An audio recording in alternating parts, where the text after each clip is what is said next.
continuing conversations post-SONA, our next guest says the president's public rebuke of lawmakers was, quote, one of his most impactful lines last Monday.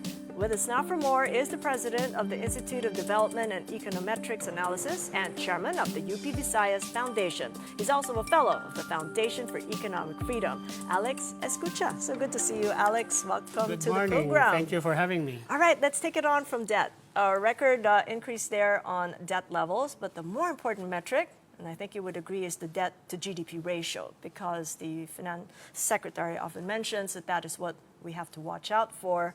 It did make a mention through the palace that 70% would be the new benchmark, even as the rule of thumb is at 60%. What do you make of it? Well, the 70% was actually, we hit a high of 74%. We did, in during 2005, during GMA's term. I know that for a fact because I was president of the Philippine Economic Society and we had that the year. And that triggered the increase in the VAT from 10% to 12%, for which Senator Recto paid for with his Senate seat in the next election. And he did support that despite knowing the risk of doing that.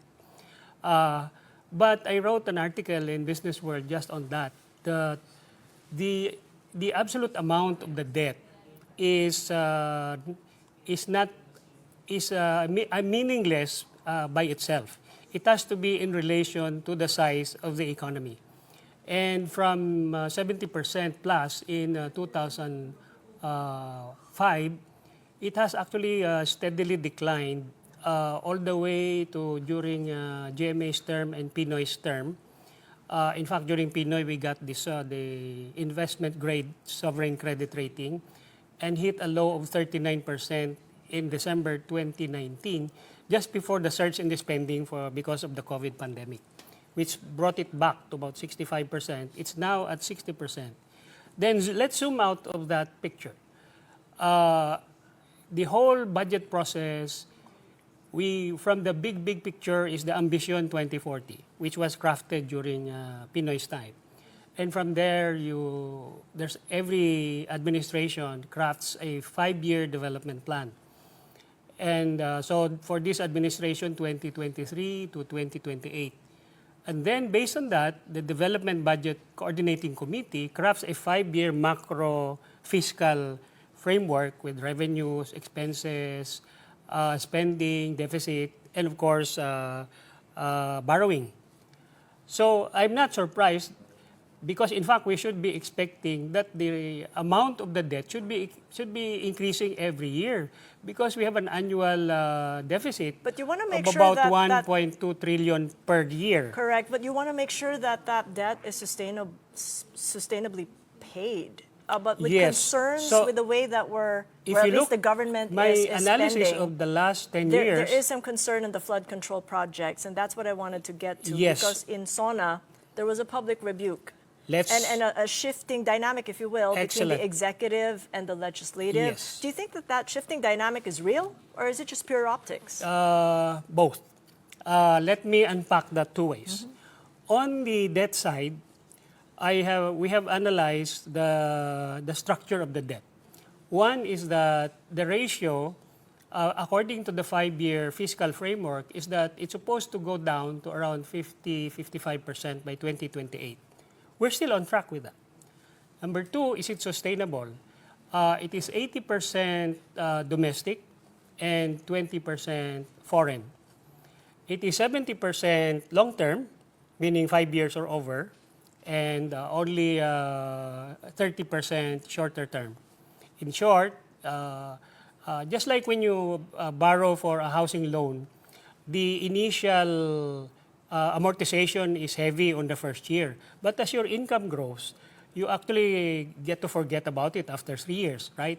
So if your economy is growing, then the real number to look at is the debt to GDP ratio. So the goal is still to maintain it under around 50% or 60 or 50%. I actually don't know where that 70% goal is coming from. I mean, it's not, that announcement is actually unnecessary and unduly alarming. So and the optics? Yeah, we can leave that out, but the optics. I mean, at what part of SONA was just pure optics? Well, if we have to focus on only one thing, it is the mahiya naman kayo. Okay. But let's unpack that for a moment. But because based on the analysis of the last budgets for 2023, 24, and 25, while people were just reacting to the 2025 budget as the most corrupt of all, it turns out that a review of the BICAM results from 2023 to 2024, the reallocation from the NEP, the National Expenditures Program, already started in 2023 for a total of 1 trillion pesos, of which 245 billion was in the flood control projects. Okay, in fact, as Senator Ping Lacson in a newspaper article, and I have this printout here, for the last, since 2011, flood control projects was about 2 trillion, and probably 1 trillion of that was lost. And yesterday, the DPWH secretary said the floods were unpreventable because of the silting of the rivers. But by definition, flood control includes dredging. So Senator Lacson said, at the rate of the spending of 350 million a day, we could have brought a dredger every single day to pay for that. So, and then in today's newspaper, the DPWH secretary said, we have no control and we have no way of monitoring those flood control projects which were inserted. Remember, these were inserted and not requested by DOTR or by DPWH.